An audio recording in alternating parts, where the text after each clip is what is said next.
The Cache Valley Media Group's countdown of the top 25 Aggie football players for the year 2023 continues at number 18, Gavin Barthiel.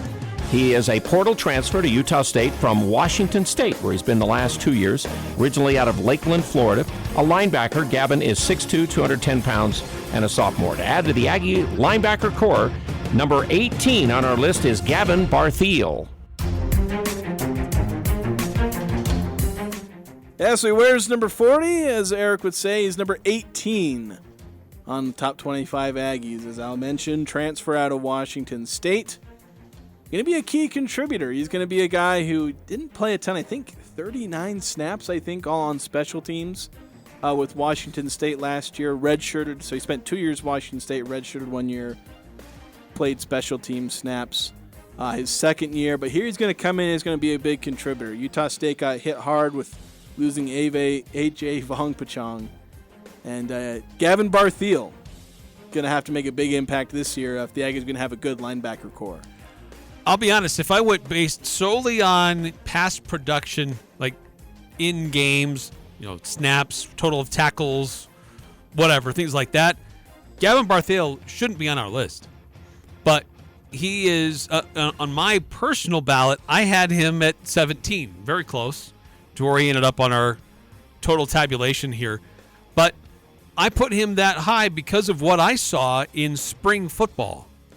And I saw him with good lateral speed, good nose for the ball. He was making big plays in the spring scrimmage and the times that I saw him play and saw him practice.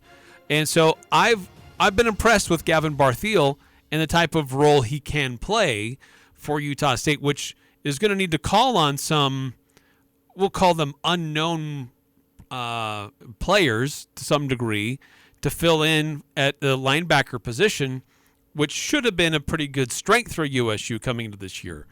But with Max Alford kind of got pressed into some service last year. MJ Tafisi certainly will play a large role coming in as he'll be healthy. We've heard a lot about Anthony Switzer, but we haven't seen him in an Aggie uniform yet. So there's still some question marks about who's going to play what positions at the linebacker position. But I put Barthiel at about this position because of what I saw in spring and what I think will be a good transition into a significant role for Utah State's linebacker core. Yeah, you've got MJ Tafisi. He's obviously nailed down one of those linebacker spots, going to be a tackling machine. Actually bulked up over the offseason, so he's going to be playing a key role. But, yeah, the Aggies, they need somebody else. You mentioned, like, unknowns, Alford. I'm still forgetting the guy they brought in from BYU. Logan Peely. Yeah, Logan Peely. And I think there's maybe even another one I'm forgetting. But a lot of young, fairly inexperienced linebackers. But Barthiel certainly comes in with a lot of hype and with a lot of talent. And so that's why he's able to make it so high on this list, because he definitely has that. And he did show out in spring ball. So he's a guy that should be kind of at the top to maybe be that second starter or at least a consistent player at linebacker, and you finally have a chance to break out and get playing time, which is probably a lot of why he transferred here to Utah State, is he was going to get that opportunity. I think initially Blake Anderson, when he was talking about Barthiel, thought, maybe he doesn't have to play right away. He might sit a little bit. And then Vongpachong transferred, and all that else happened. So Barthiel probably get an earlier start to his contributions to Utah State, but I think he can be ready for it. Yeah, look, this was a 3-star recruit out of Florida.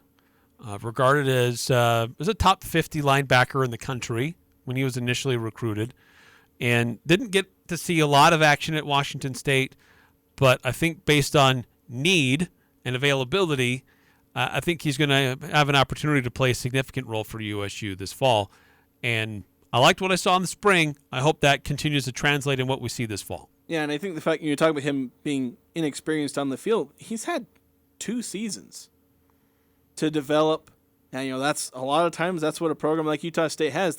A guy sits around not playing for 2 years, and then he makes the big jump. You're right. Studying film, hitting the weight room, being in practices, getting reps, and then it's his time. Yeah, and so I think that's where he has an advantage in terms of number of years experience over several of his, fellow Aggies. even some who were on the team last year. I think Max Alford was a freshman like a true freshman, I think, or maybe he was a redshirt freshman. I can't remember. But, bottom line, he was young. Yeah, bottom line, young. Gavin Barthiel, not as young as some of these other guys. So I think Barthiel can definitely make an impact this season. Maybe one of the leaders in tackles if he is one of those starting linebackers. Yeah, 6 foot, 225 pounds, good size for an inside linebacker. And it'll be interesting to see if he stays at that inside linebacker position or if he plays on the outside or where they use him. But Gavin Barthiel, number 18 on our list, wears number 40, inside linebacker for Utah State.